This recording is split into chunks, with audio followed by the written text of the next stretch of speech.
Good morning, afternoon, and evening, ladies and gentlemen. So, quite a bit to talk about. Where would you like to start? I don't know.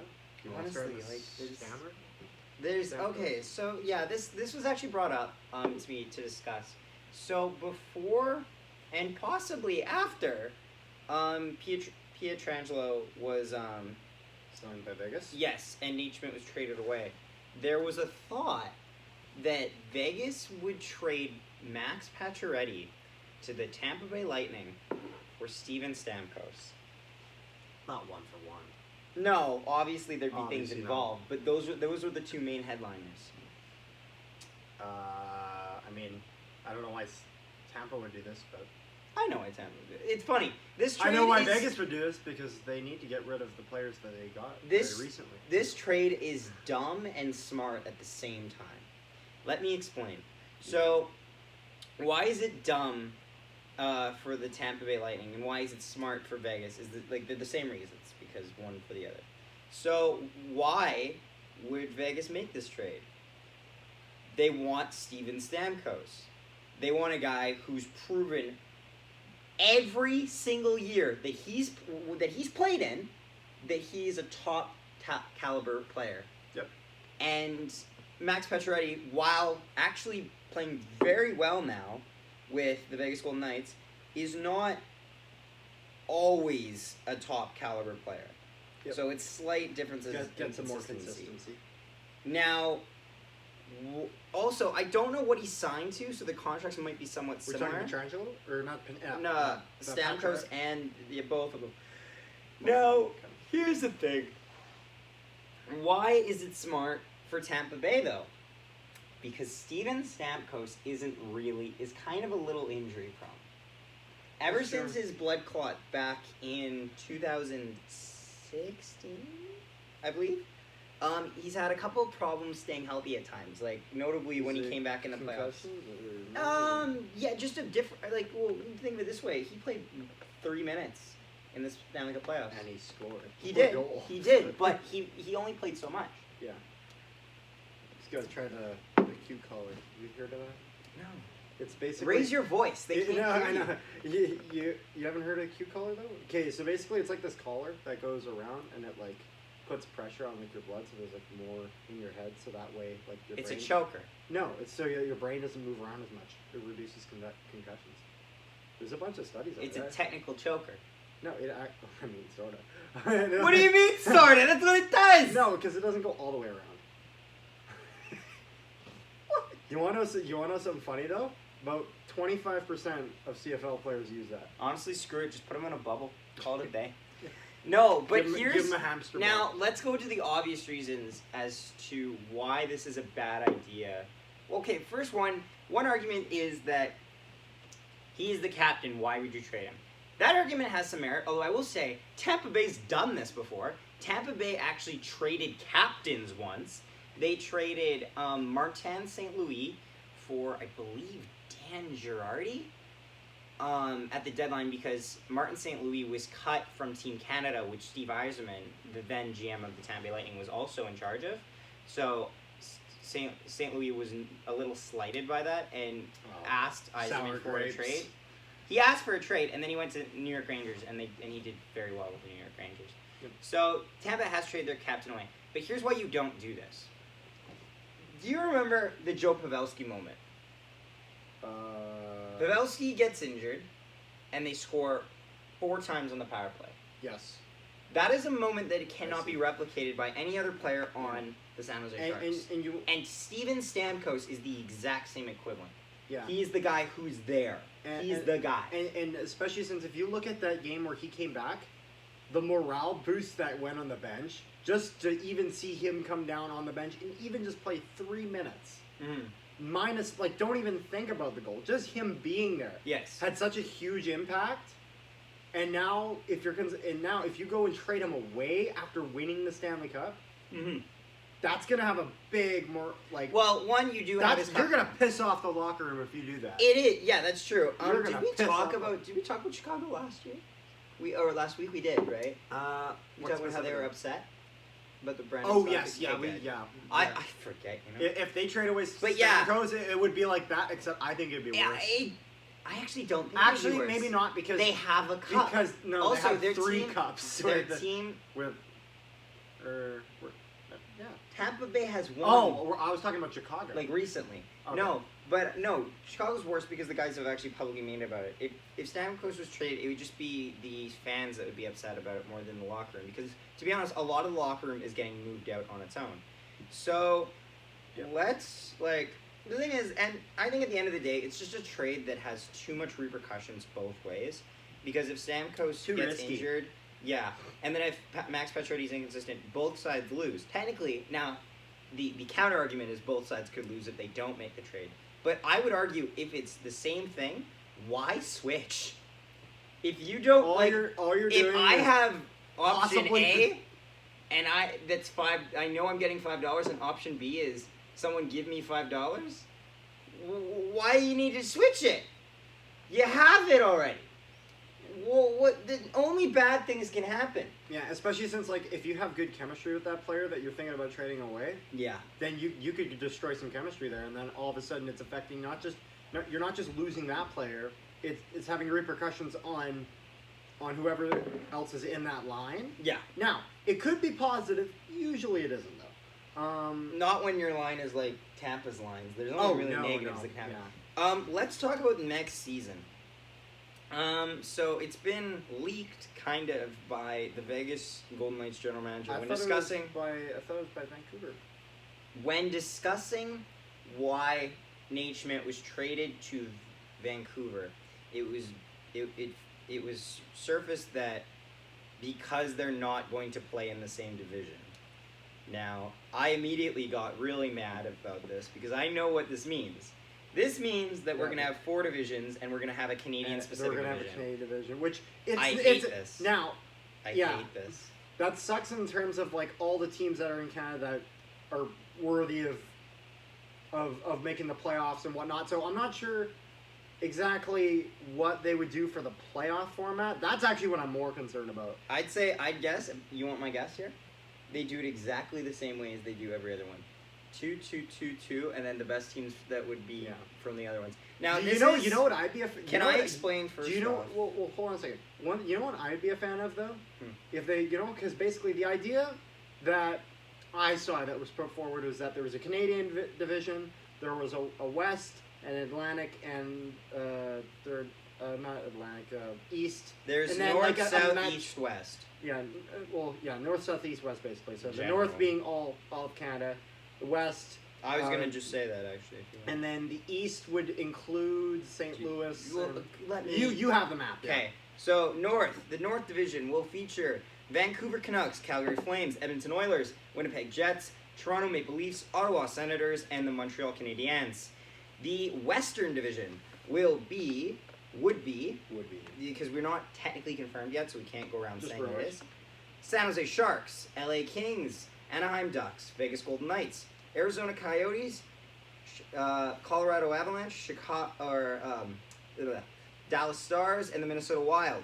Now, the Southern Division would be the Florida Panthers, the Tampa Bay Lightning, the Nashville Predators, the St. Louis Blues, the Chicago Blackhawks, the Columbus Blue Jackets, the Detroit Red Wings, and the Carolina Hurricanes. The Eastern Division would be the Buffalo Sabres, the Washington Capitals, Pittsburgh Penguins, Philadelphia Flyers, New Jersey Devils, New York Rangers, New York Islanders, and the Boston Bruins. You know what I'd do? I would take the Northern Division and the Western Division, and I'd do 1 through 8. Yeah, it's not bad. I'd do 1 through 8, and then on the South and East, I'd do 1 through 8 as well. Yeah, it's funny. And then just do playoffs on a bubble. Now, here's why I don't... Well, here's why they have to do it. Because of the changing COVID regulations, mostly between Canada and the States. That's why Canada has its own division. Yeah. Here's why I hate this. I hate this because... It's funny. We talk about how the standings change over time in terms of divisions, but it's actually very fluid. You can see teams, success rising and falling. And I like that because it shows how much a team has to advance and better itself in its own division. Yes, they have to play around the league, but I don't like the idea that a game, the Jets playing Carolina should not be as worth as much as the Jets playing Nashville. The Jets playing against the Ottawa Senators should not be worth as much as the Jets playing Nashville. Explain. What I mean by that is that these teams are in the same division. They have been in the same division for years. So you're saying it's because they're but you sometimes build your team with the thought of who you're gonna play. And now we know that the entire, it's totally true. Look at how much, like, the stark contrast in the Central Division, for example. Okay, that's fair. The Central Division, we know who the risers and the fallers are. Yeah. The guys who are stuck in the limbo is Minnesota. Fallers, I'd say Nashville. Yeah. Risers, Dallas. Winnipeg stuck in the middle a little bit. Depends where they go. Yeah. St. Louis, probably in the middle, probably near the riser. Now, yeah. Colorado, top. Oh, top. Chicago, faller. Like, it's just... They would have been in the middle, but then the locker room got all pissed off when they traded. Well, theoretically. But, like, what I mean is that I don't like the idea that there's so many good Canadian teams, especially good Canadian teams that I think are going to improve this year. And risers. And now, right away, you've said, okay, that's a great group of 8 contestants. Let's cut them in half. One thing I will say, one thing that I think is a positive if this happens is you're going to get a lot more of Edmonton versus Calgary. Oh, great. You know what we would have got anyway? Edmonton versus Calgary. No, they're in the same pissing division. No, but you're going to get more of that probably. Great. You're going to get more Toronto versus Montreal. You're going to get more... Same division. Well, I'm just saying is that there's more rivalries. But that's a give and take, though. Yeah. Like I would love to see Calgary play Edmonton, but I wouldn't love to see Calgary play Edmonton 8 pissing times in one season. Oh, I'd be okay with that. It gets old. No, because what is the point of them showing up in the playoffs if we already know Edmonton's won 7 games against them? But the thing is that they're going to be playing within their own division no matter what because of the COVID situation. So whether you have that as an all-Canadian division or mixed between the two means nothing. Because they're going to play... Do you see what I'm saying? Yes, because of... Long story short, COVID sucks. Yes, I'm also interested to see how the carryover games... Because you need to have carryover games. You do. Because otherwise, it's like now the Stanley Cup Finals, the Dallas Stars versus the Carolina Hurricanes. You don't need Dallas had a 0-0 record against Carolina this year, as did the rest of the Eastern Conference. Actually, you don't. And the reason being is if you do, the MLB has done this, and it's they play one game though in the crossover. And also, the NFL, they have a lot of they don't do that. Not every team plays every team in the NFL. Screw the NFL. It's a broken system anyway. You play once a week. They make more money than any other professional sport. That's because America loves it. Yeah, I love football. Are you kidding? I saw a chart today. No lie. Pretty much almost the bottom half of the country. 1 inch of snow. School's out! Oh, yeah. Like, yeah, these are the most anti-winter people ever. You think they're going to be your market? No! Yeah, but I think the idea of an all-Canadian division has its ups and downs. Well, here's what I see. I think it's got more... I honestly don't know. Like, I don't hate it as much as you do. I really don't. Well, although I'm a sucker for keeping things the same, though, to an extent. It just feels wrong to me. Yeah, but it's going to feel wrong no matter what. Okay, no fans in the stands let's talk about... But you have to do that. Let's talk about the length of the season. How many games do you want? How many games do I want, or how many games do I think there's going to be? Both, because you don't want your guys playing 3 games a day. That's barbaric. Because too many games will get... We're assuming we start January 1st. And I know there's going to be the whole thing about, like, oh, they got to do the 82 for the records and, like, making, like, if there's a really good team, like... They've done shorter before. Honestly, yes. The lockout season, they did a short. Like, not the 06 lockout, but the next one. Not the 04 one. You're talking about the 2013 one. Yeah. And it's one of those things where it's like, you, out of everything that's going on, records is not that's not an issue. How many games do you want? How many games do I want? Mm. In between 50 and 60, if possible. What's the minimum? What's the 50? minimum? The minimum is 45. Cheeky fucker. 45. Cheeky fucker. I was gonna say the dancing thing. The minimum is 45, and if Patrick Marleau even misses a goddamn game, we extend the season by 1. Oh, is he actually that far off? 45 games. That's all he needs. Let Patrick play. Get it trending. Like, yeah, that's. I didn't even think about that. no, that's exactly the number. 45 is the minimum. Don't give me this 41 crap. No, 45 or San Jose gets 4 games extra. They don't count for anything, but Marleau gets to play. He's breaking the record, damn it. It's all he has left.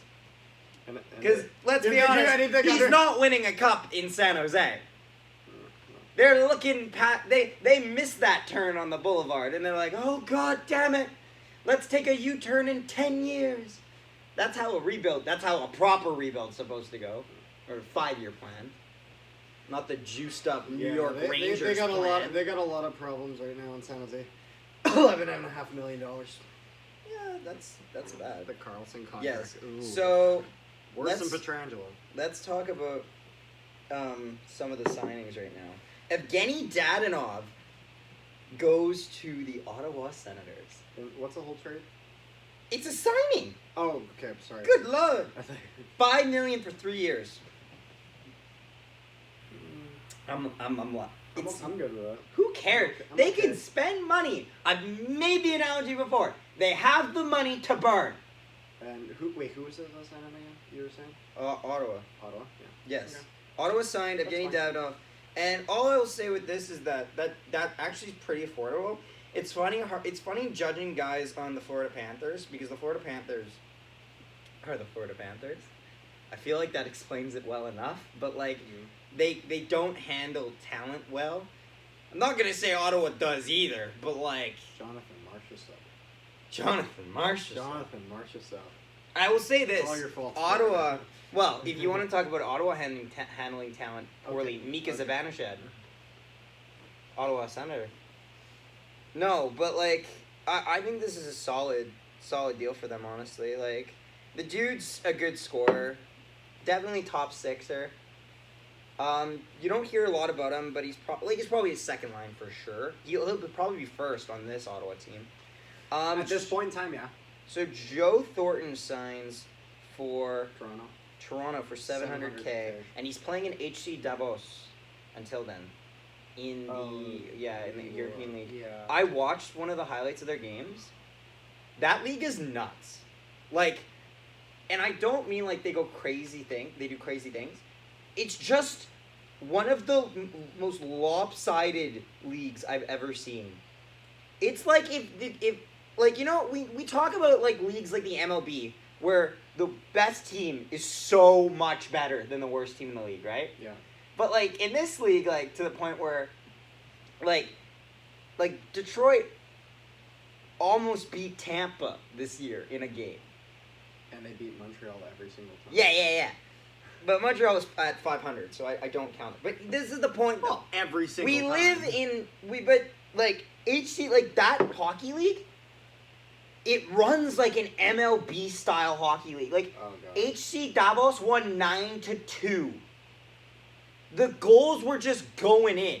Every shot went in. It felt like if that's the team Joe Thornton wants to be on, I'll be like, yeah, great, get some minutes there. And it was 9-2 in only the one game you saw. Yes. So you're saying is that it could be much worse than that. Yes. Now, Patrick Marleau, as we said, re-signed for $700K. Yeah. Matt Grzelcyk re-signed. What do you think about Joe Thornton with the Leafs stuff? I like it. I like the fit. It's funny. I like it. Joe Thornton is it's great to compare careers in terms of Joe Thornton and Patrick Marleau because they've both done pretty much the same thing, just different teams, but they've done a lot with the same team. Where's Marleau right now? He's with in his home. Where do you think? In his home. Where do you think? Yeah, what team? We just talked about it Yeah. for like 10 minutes. Oh, I forgot. Come on. No, but like Carolina Hurricanes star. yeah. Patrick Marleau. But no, Joe Thornton signing in for the league minimum in the Toronto Maple Leafs is good because like Thornton, while he's not really like Marleau is so much better than Thornton. It's kind of funny, but Thornton is a grittier player. So at least having him around like a Zach Bogosian type player, or even like a TJ Brody with Zach Bogosian. Yeah, that's like cup. Yeah, Toronto got some grit. They're getting grit. Like they've picked up some grit. It cost them a bit. They had to trade Andreas Janssen, which sucks because to the New Jersey Devils, Andreas Janssen is a solid forward. He struggled a bit this year, but honestly, like he played with Matthews a couple times. He's good. Oh, what was the we were gonna talk about a signing of CODY CECI. CODY CECI CODY was signed by the Pittsburgh Penguins. That means that come January 1st, I get to sit down and watch Mike Matheson and CODY CECI play defense for the Pittsburgh Penguins. Are you referring to CODY the Pylon CECI? CODY the Pylon. Pylon CODY CECI is actually a name I've heard him used, heard him be called in casual conversation. Oh. It isn't like me calling Jack Johnson a pylon who takes penalties. No, he's literally called Pylon CODY CECI. That's terrible. Like, he's just... Oy. Like...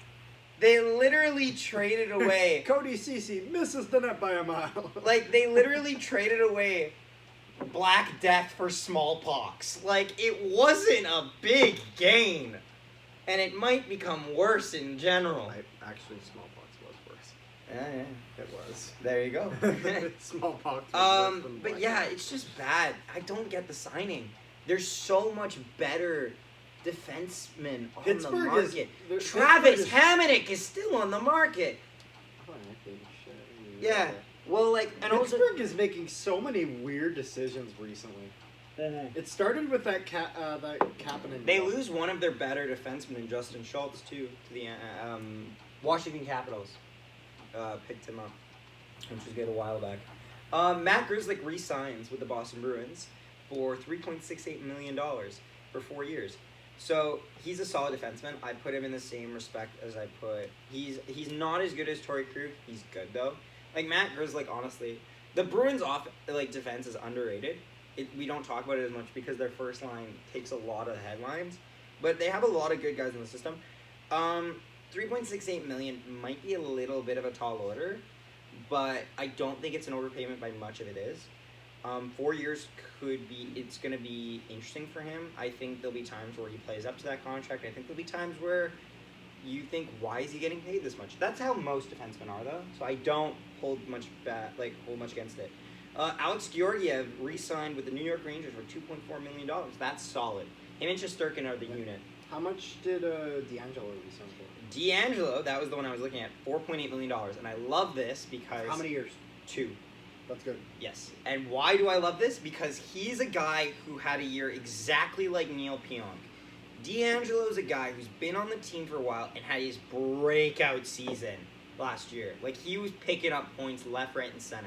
A lot like Neil Pionk. Now, if he signs for 4.8, that tells me that we can get Pionk for, technically speaking, $5 million under. It'll probably be less than 5 now. I'm thinking we're going to get him for around $4 million. Especially with comparing league around the league. Next year.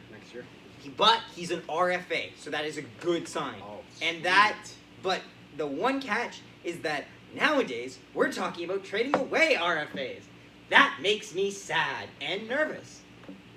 Like, I don't want to trade Laine away. I keep seeing the goddamn thing. Especially after we get Stastny. Do not trade the dude that Stastny passes to.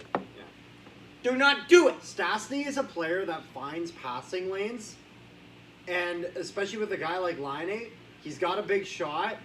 If you can get the puck to him And enough times. enough times. Swing the bat enough times, you will get 100. One thing I want to say, as much as Laine has been inconsistent, he's been pretty consistent in the playoffs, for the most part. Now I don't know about this year. Oh, he was injured. Oh, he's injured this He year? was injured this year. Oh, no, yeah. He got cross-checked by Giordano. Oh, yeah. Yeah.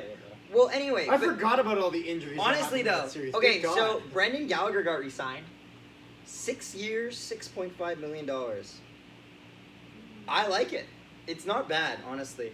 Because it's funny. We Could be always think better, about. But here's the thing. I don't think it's You terrible. always think. We think about. But that's the same amount of money that Scheifele makes. I'm not saying he's as good as Okay, Scheifele. yeah. But listen. Scheifele's was a rare case where it was a perfect contract number for us.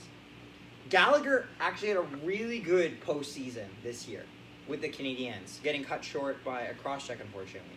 However, that guy was performing at a really high level. That was a dirty cross-check. And when he doesn't play, Montreal loses most of the time.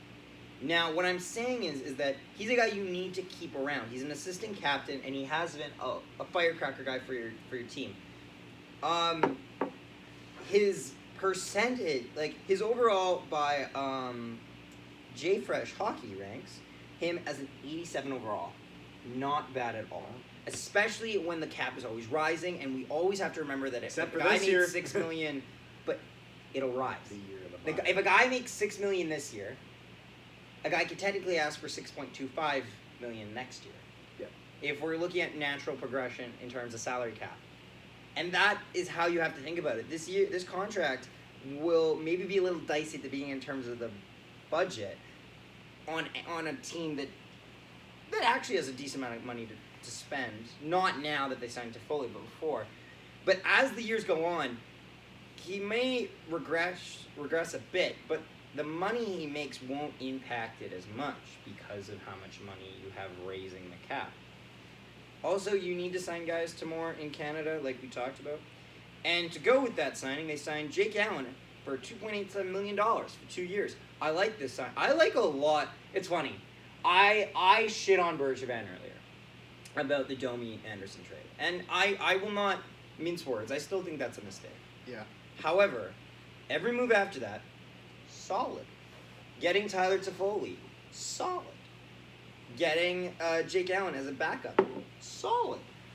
Getting Brendan Gallagher to resign, solid. Okay, do you know what Jake Allen's situation kind of reminds me of? It kind of reminds me of the Steve Mason situation with the Jets, except I think that Allen's going to be better than Mason did. Like, in the sense of, like, where he went from being the starter, some stuff happened, and he kind of got traded away and became a backup. Yeah, maybe. It's funny. However, I think he'll do better than Steve Mason did. Well, the thing is that you just need to get games off Carey. You just get Carey Price is an elite goalie. Don't let any of the haters tell you differently. You need to let he's carrying the team on his back. You You need to let him rest his back occasionally. His first name isn't Carey, for the hell of it, people. Like, if he isn't playing, neither is the chances that the Montreal Canadiens are winning the game. Like, the dude's undefeated in national play. Ever. He's never lost a single game with Team Canada. He plays like a goddamn demigod in net for the Montreal Canadiens every year. His back is permanently broken. He looks like Quasimodo from the amount of times he carries this team out of problems. Quasimodo, the Hunchback of Notre Dame. Or Notre Dame, if you want to be French, like the Canadians. But yeah, it's just not. It's not bad. You were just waiting to say that, weren't you? Sure. But like, I don't know. All in all, like, we'll wrap this up pretty soon. But like, I find a lot of the moves being very interesting, and I think honestly, in the future, we should break down the what's it called, like where we think each team will rank. But there's some guys that are still left in the market. Boston is apparently heavily pursuing Mike Hoffman for a year contract. That'll be interesting.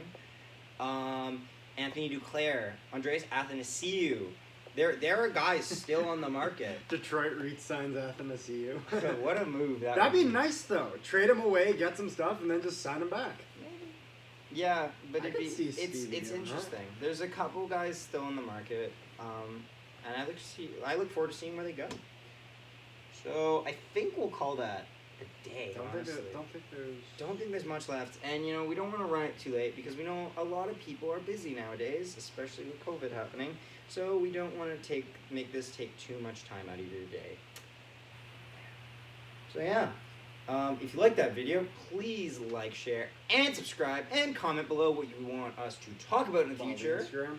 Yes, do follow us on Instagram, and we look forward. Podcast. Yeah, that's the same thing. And we look forward to posting anything else in the future.